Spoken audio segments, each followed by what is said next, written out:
Vous écoutez Radio Lomé, il est 12h30.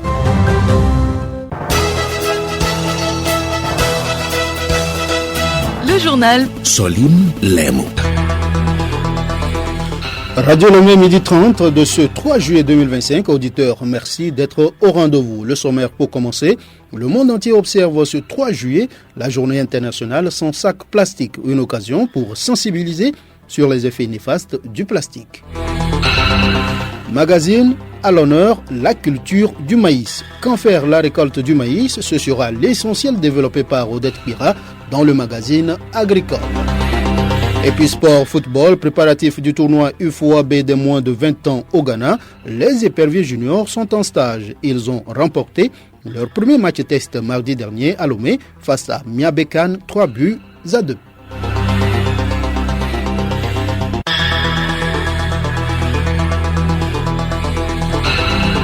radiolomé.tg.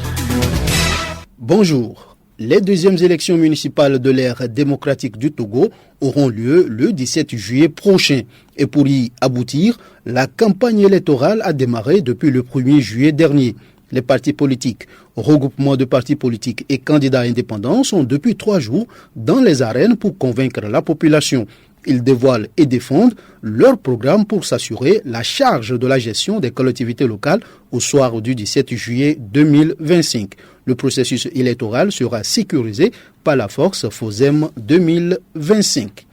Un autre sujet dans cette édition, le Centre de recherche sur les organisations, la communication et l'éducation CIROS veut mieux comprendre les langages silencieux en Afrique. Pour ce faire, un colloque a réuni depuis hier et pour 3 jours à l'Université de Lomé, 43 participants venus de 14 pays d'Afrique et d'Asie. Il s'agit de mettre en lumière les langues non-verbaux du continent africain. Kanka Malik Natchaba, ministre de l'Enseignement supérieur et de la Recherche. En choisissant de mettre en lumière ces langages non-verbaux, ce colloque nous invite à une réflexion profonde sur la force de nos paroles, mais aussi sur la force de nos silences. En ces temps où la parole est devenue bruit et tambour. L'Afrique, riche de ses langues, de ses rites et de ses traditions, regorge en effet de ces langages silencieux qui fondent les structures sociales. Leur étude n'est donc ni marginale ni folklorique. Elle est centrale pour comprendre nos sociétés et nourrir des politiques publiques culturellement enracinées. Ainsi, dans nos cultures, lever une canne, porter un bonnet, s'asseoir dans une cérémonie sont bien souvent bien plus parlants que de prendre la parole. Les participants, composés des enseignants-chercheurs et doctorants, vont réfléchir davantage sur les non-dits humains, dont les gestes, les postures et les silences. Ceci pour mieux comprendre ces signes corporels. Dr Palakiem Mouzou, président du comité d'organisation du colloque. Il n'y a pas encore une épistémologie de la question, surtout en Afrique francophone. Et donc, nous avons voulu organiser ce colloque pour décrypter tous ces aspects et permettre d'avoir une compréhension assez claire sur la chose et aller progressivement vers la constitution d'un groupe de chercheurs au plan panafricain. Cette rencontre est placée sous le thème « Langage silencieux, contexte, enjeux et dynamique communicationnelle en Afrique ». Une thématique en lien avec la feuille de route gouvernementale 2020-2025 qui ambitionne construire une société inclusive, éclairée, fondée sur l'excellence et les savoirs endogènes.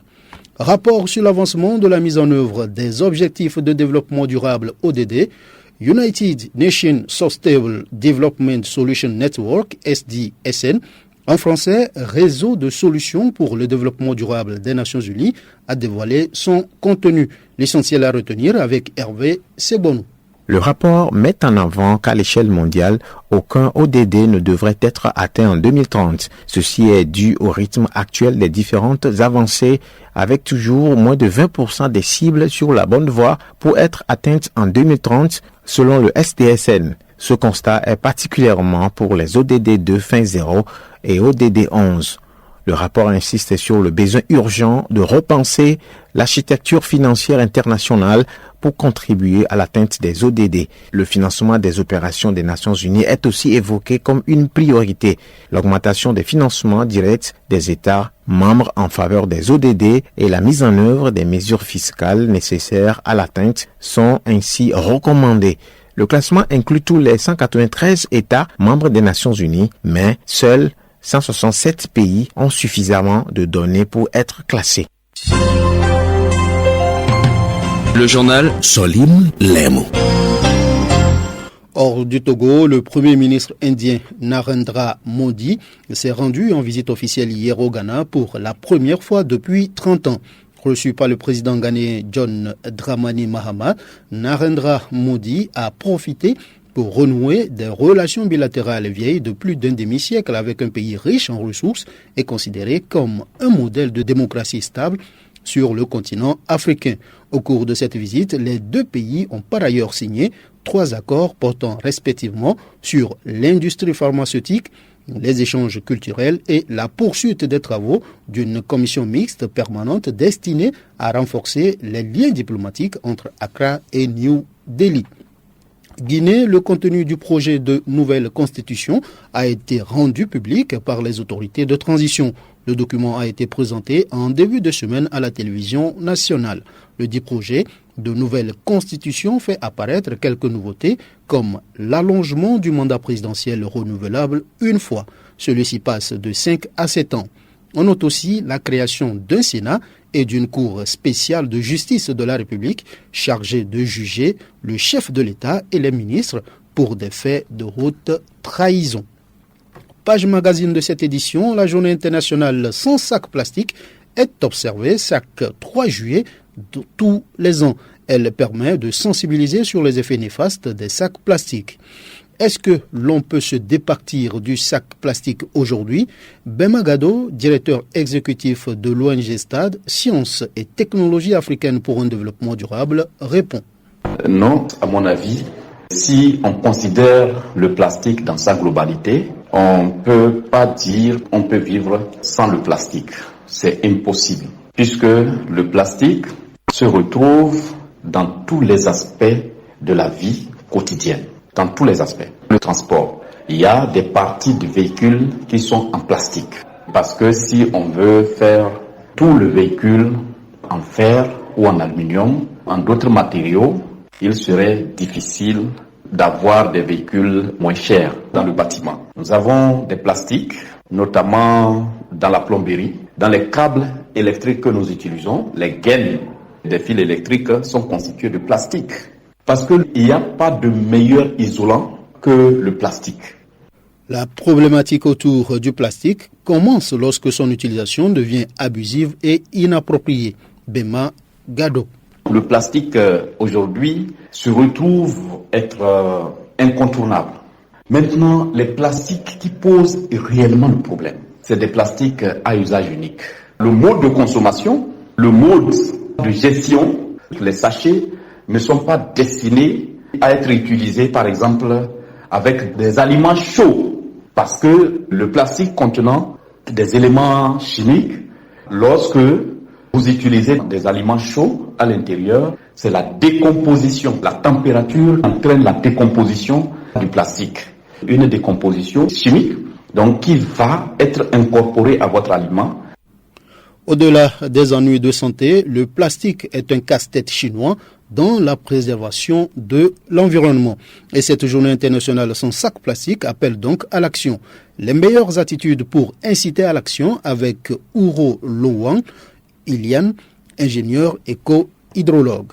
Les meilleures attitudes qui peuvent inciter à l'action contre l'usage des sacs plastiques incluent l'exemplarité citoyenne. Chacun peut montrer l'exemple en utilisant des sacs réutilisables, par exemple des sacs en tissu, en raffia, ce qui peut encourager d'autres personnes à le faire. Organiser des campagnes d'éducation dans les écoles, dans les marchés sociaux, sur les médias et sur les réseaux sociaux pour expliquer les dangers des sacs plastiques et promouvoir les bonnes pratiques. La promotion d'initiatives locales. Si on soutient les producteurs locaux de sacs alternatifs, ça peut favoriser le cycle c'est bien, on dit d'utiliser les sacs biodégradables, mais elles sont chiantes par rapport aux sacs plastiques. Qu'est-ce que la population peut faire? Donc, si on fait la promotion de ces initiatives et ces initiatives sont encouragées, peut-être le coût sera réduit et les gens vont les adopter plus facilement. Faire un plaidoyer pour des lois plus strictes. Encourager les autorités à renforcer l'interdiction des sacs plastiques à l'usage unique et promouvoir les matériaux écologiques. L'implication des commerçants. Si on crée, mais les commerçants qui vendent les sacs plastiques ne sont pas impliqués, ce serait difficile. Donc, il faut les impliquer dans la lutte. Magazine agricole pour poursuivre. Pour la culture du maïs, le grain atteint sa maturité lorsque l'épi cesse de se remplir et que la teneur en humidité des grains diminue. Cette situation est observée actuellement dans les champs au sud. La récolte s'annonce donc à grands pas. Quand exactement récolter le maïs? Et les mots de réponse avec Odette Bira. La récolte du maïs se fait lorsque les spathes ou les tiges des épis du maïs sont sèches. Il faut bien observer la maturité. Palanga Koudjkabalo, responsable de la ferme semencière de Sautebois. Il est conseillé de le faire quand les spathes prennent une coloration paille. On constate en ce moment que les feuilles se sèchent et tombent. Et en cours de la récolte, on enlève les spathes sur la parcelle, c'est-à-dire au champ. Ceci permet d'enfuir ces spathes au sol lors des prochains labours afin de restituer quelques éléments au sol. Comment se fait le séchage? Retrouvons Palanga. Les épis sont ensuite séchés sur une aire de séchage jusqu'à ce que les grains soient bien secs. Il faut dire par là que l'aire de séchage doit être bien nettoyée, propre, ensoleillée pour pouvoir accueillir les épis. On sèche jusqu'à ce que la teneur en eau, c'est-à-dire la quantité d'eau qui est réservée dans la graine, diminue au maximum. Il faut réduire la teneur en eau. Et quand la teneur en eau est diminuée, les grains deviennent encore plus secs. Et quand c'est sec sur les épis, il est facile de les détacher des rafles. Et après le grainage, après avoir enlevé les graines des rafles, on passe à un second séchage. Donc le premier séchage avec les épis peut se faire pendant 2 à 3 jours. Donc après, les graines même sont séchées durant 1 à 2 jours et ensuite on passe à des traitements. Jeudi prochain, nous parlerons de la conservation. Du football dans la page des sports, les éperviers juniors de moins de 20 ans sont dans la dernière droite ligne des préparatifs du tournoi de l'Union des fédérations ouest-africaines de football de la zone B, UFOAB. Ils sont en stage depuis le 30 juin dernier jusqu'au 8 juillet prochain sous les ordres du sélectionneur national U20 Ametokodo Messanking. 28 joueurs auront pour objectif de former un groupe solide capable de rivaliser avec la Côte d'Ivoire, le Burkina Faso et le Niger dans le groupe B. Les éperviers U20 ont livré un match amical mardi dernier contre la sélection Miabekane au municipal de Lomé. Les éperviers l'ont emporté 3-2. Un autre match amical est prévu demain vendredi à Grand Popo au Bénin contre la sélection U20 du Bénin. Le tournoi UFOAB du Ghana va du 10 au 23 juillet 2025. Abdul Aziz Batibi, ailier togolais de 18 ans formé à Pouma FC de Lomé, a signé son premier contrat professionnel. Joueur polyvalent, capable d'évoluer sur l'aile ou sur le côté de la défense, s'est engagé avec FK Zira, club de première division du championnat azerbaïdjanais, pour les 4 prochaines années.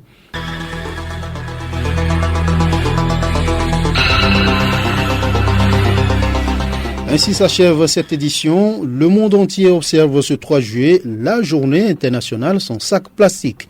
Une occasion pour sensibiliser sur les effets néfastes du plastique. Dans le magazine agricole, nous avons parlé de quand faire la récolte du maïs et puis sport football.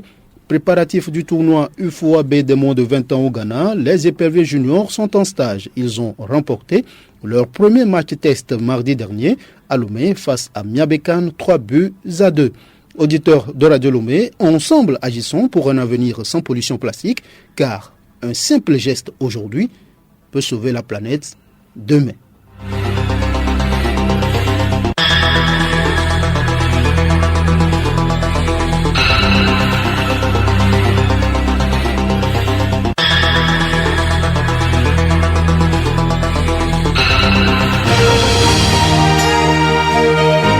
Radio Lomé, boîte postale 434, email radiolomé@radiolomé.tg.